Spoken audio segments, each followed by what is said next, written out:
Hello friends, welcome to my YouTube channel Muskan study and activity. Good morning, सुप्रभात, प्रणाम। तो आज के इस वीडियो में हम सभी पढ़ेंगे कारक, जिसे अंग्रेजी में केस कहते हैं, CASE केस। हम इस वीडियो में पढ़ेंगे कि कारक किसे कहते हैं, कारक के कितने भेद होते हैं और सभी की परिभाषा। तो आप लोग पूरी वीडियो देखें और समझें। कारक किसे कहते हैं? संज्ञा या सर्वनाम के अन्य शब्दों के साथ संबंध सूचित हो या संबंध सूचित होता है, उसे कारक कहते हैं। देखिए, संज्ञा या सर्वनाम के जिस रूप से वाक्य के अन्य शब्दों के साथ उसका संबंध सूचित होता है, उसे कारक कहते हैं। कारक के मुख्यतः 8 भेद होते हैं। कारक के मुख्यतः 8 भेद होते हैं। कारक और कारक चिन्ह। तो कारक चिन्ह के जगह पे हम विभक्ति चिन्ह भी लिख सकते हैं, यह दोनों होता है। तो कर्ता का विभक्ति चिन्ह क्या हुआ? ने। कर्म का विभक्ति चिन्ह को। तो इसको ऐसे पढ़ेंगे, कर्ता ने कर्म को करण से संप्रदान को के लिए अपादान से संबंध का के की अधिकरण में पर संबोधन हे अरे रे अजी डैश इत्यादि। देखिए, यहाँ पे एक तो है करण से और एक अपादान से। तो इस दोनों से का मतलब समझाएंगे आगे आपको कि यह दोनों से का अर्थ अलग अलग होता है। कर्ता कारक किसे कहते हैं? संज्ञा या सर्वनाम का वह रूप जो क्रिया अर्थात काम करने वाले का बोध कराता है, उसे कर्ता कारक कहते हैं। जैसे सीता ने खाना खाया, तो खाने का काम क्या खाया जा रहा है? इसमें खाना खाया जा रहा है और खाने का काम कौन कर रहा है? तो सीता कर रही है। तो सीता ने खाना खाया। और इसमें है कि कर्ता का विभक्ति चिन्ह ने होता है। तो यहाँ पे खाना कौन खाया? सीता ने खाना खाया। तो इसका विभक्ति चिन्ह ने हो गया। राधा ने खाना बनाया, तो खाना कौन बना रहा है? राधा। तो संज्ञा या सर्वनाम का वह रूप जो क्रिया करने वाले का बोध कराता है, मतलब इसमें काम कौन कर रहा है? तो इसमें काम राधा कर रही है। खाना कौन बना रही है? राधा। पत्र कौन लिख रही है? तो रोशनी। रोशनी ने पत्र लिखा। तो इसमें पत्र लिखने का कार्य कौन कर रही है? तो रोशनी कर रही है।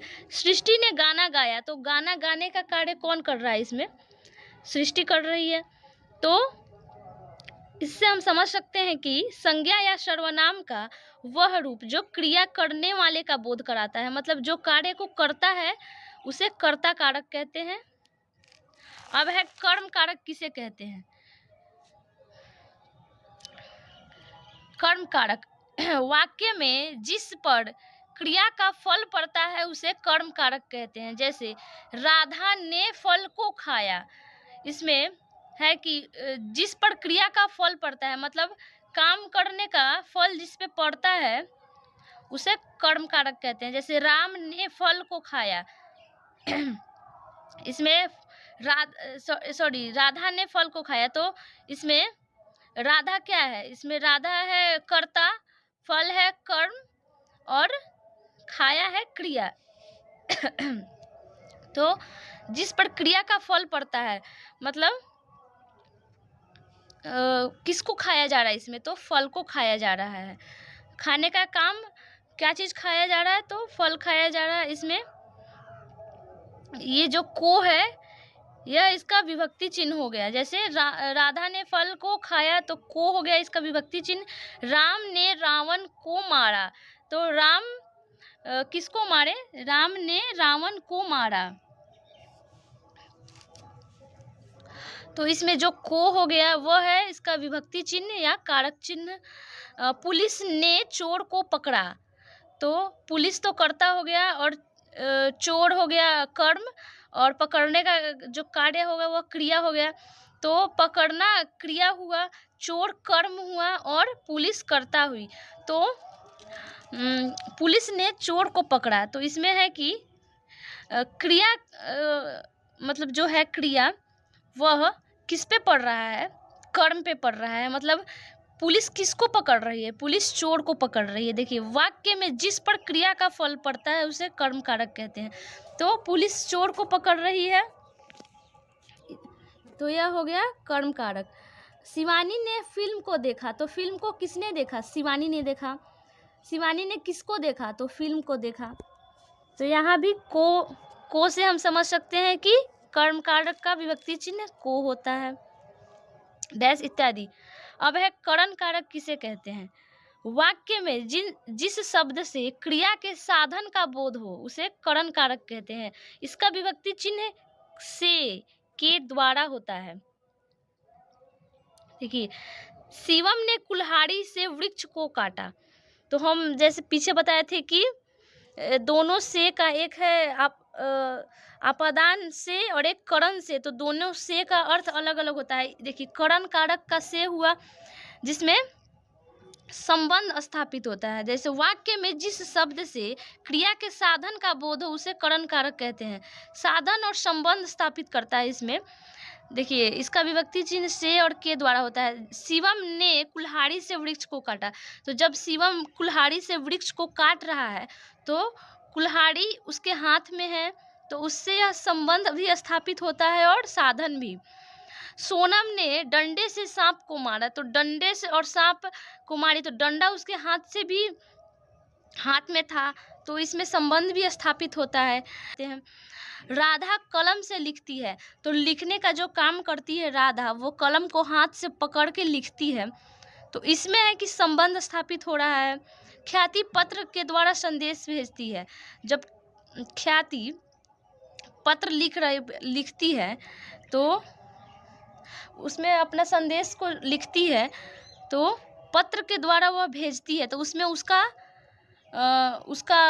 उसके जो मन का बात होता है उस संदेश में लिखा हुआ रहता है, उसे वह भेजती है। तो करण कारक का विभक्ति चिन्ह होता है से और के द्वारा। संप्रदान कारक किसे कहते हैं। वाक्य में जहाँ कर्ता जिसके लिए कार्य करता है उसे कुछ देता है, उस भाव को बताने वाले शब्द को संप्रदान कारक कहा जाता है।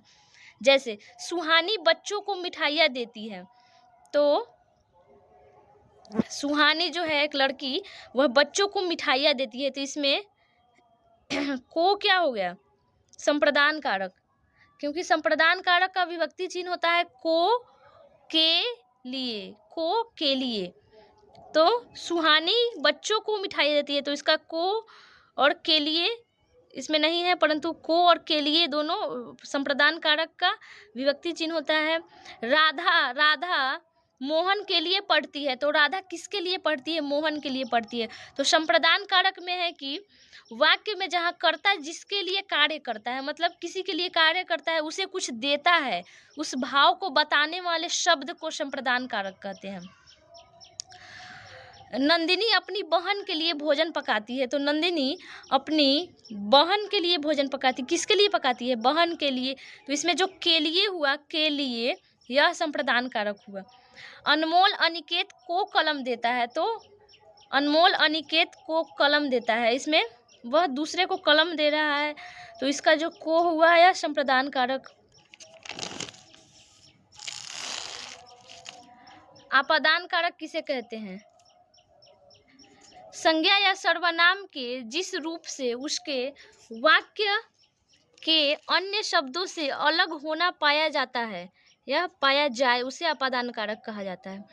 संज्ञा या सर्वनाम के जिस रूप से उसके वाक्य के अन्य शब्दों से अलग होना पाया जाए उसे आपादान कारक कहते हैं। देखिए इसमें इसका भी विभक्ति चिन्ह से होता है और करण का भी से था, परंतु इसमें उसमें है कि साधन और संबंध स्थापित हो रहा था, परंतु इसमें जुदाई या बिछड़ना, अलग होना इसमें बोध होगा। जैसे गंगा हिमालय से निकलती है, शिवानी पटना से आती है, तो शिवानी जब पटना से आती है तो पटना को छोड़ के ही ना आती है, पटना को लेके नहीं आती है, पटना से आ जाती है। राजा महल से निकलता है, जब राजा महल से निकलता है तो वह महल को लेकर साथ में थोड़ी जाता है, महल को छोड़कर चला जाता है। मैं महाविद्यालय से आती हूँ, जब मैं अपने महाविद्यालय से वापस आती हूँ तो अपने महाविद्यालय को लेकर तो नहीं आती हूँ, छोड़ कर आ जाती हूँ। तो इसमें बिछड़ने, बिछड़ाओ, अलग होना, जुदा होना जिसमें बोध हो उसे अपादान कारक कहते हैं। संबंध कारक किसे कहते हैं? संज्ञा या सर्वनाम के जिस रूप से उसका संबंध किसी और वस्तु से ज्ञात होता है उसे संबंध कारक कहते हैं। संज्ञा या सर्वनाम के जिस रूप से उसका संबंध किसी और वस्तु से ज्ञात होता है उसे संबंध कारक कहते हैं। जैसे रोशनी प्रिया की सहेली है। देखिए, संबंध कारक का विभक्ति चिन्ह का के की होता है, तो इसमें रोशनी प्रिया की सहेली है, इसमें जो की है की, तो यह इसका विभक्ति चिन्ह है। तो रोशनी किसकी सहेली है? तो प्रिया की सहेली है। यह घर मेरी माँ का है, तो यह घर किसका है? माँ का है, तो इसका का विभक्ति चिन्ह हुआ। राधा श्याम की प्रिया है, मतलब राधा जो है वह श्याम की प्रिया है या प्रियसी है, तो किसकी है? तो श्याम की है, तो इसका जो की हुआ वह इसका विभक्ति चिन्ह हुआ। श्याम भरत का भाई है, या फिर राम भरत का भाई है, राम भरत का भाई है, डैश इत्यादि, तो इसमें का के की इसका विभक्ति चिन्ह होता है। अधिकरण कारक किसे कहते हैं? संज्ञा या सर्वनाम के जिस रूप से क्रिया के आधार का बोध होता है उसे अधिकरण कारक कहते हैं। संज्ञा या सर्वनाम के जिस रूप से क्रिया के आधार का बोध होता है उसे अधिकरण कारक कहते हैं। जैसे कप में चाय है, तो अधिकरण का होता है विभक्ति चिन्ह में पर, तो हम बोलेंगे कप में चाय है, तो इसका में जो हुआ वह है अधिकरण कारक का विभक्ति चिन्ह। बंदर पेड़ पर बैठा है, बंदर कहाँ बैठा है? पेड़ पर, तो इसका विभक्ति चिन्ह में और पर दोनों होता है। टेबल पर कलम है, कलम कहाँ है? टेबल पर है, डैश इत्यादि। संबोधन कारक किसे कहते हैं? वाक्य में किसी को बुलाने या पुकारने के लिए जिस शब्द का प्रयोग किया जाता है उसे संबोधन कारक कहते हैं। इसका विभक्ति चिन्ह अरे, रे, अजी आदि होता है। जैसे हे ईश्वर क्षमा करो, हे भगवान शक्ति दो, अरे पापी सुधर जाओ। इसमें वाक्य में किसी को बुलाने या पुकारने के लिए जिस शब्द का प्रयोग किया जाता है उसे संबोधन कारक कहते हैं। तो आज के इस वीडियो में हम सभी पढ़े हैं कारक। तो फिर मिलते हैं अगली वीडियो में, तब तक के लिए धन्यवाद, बाय।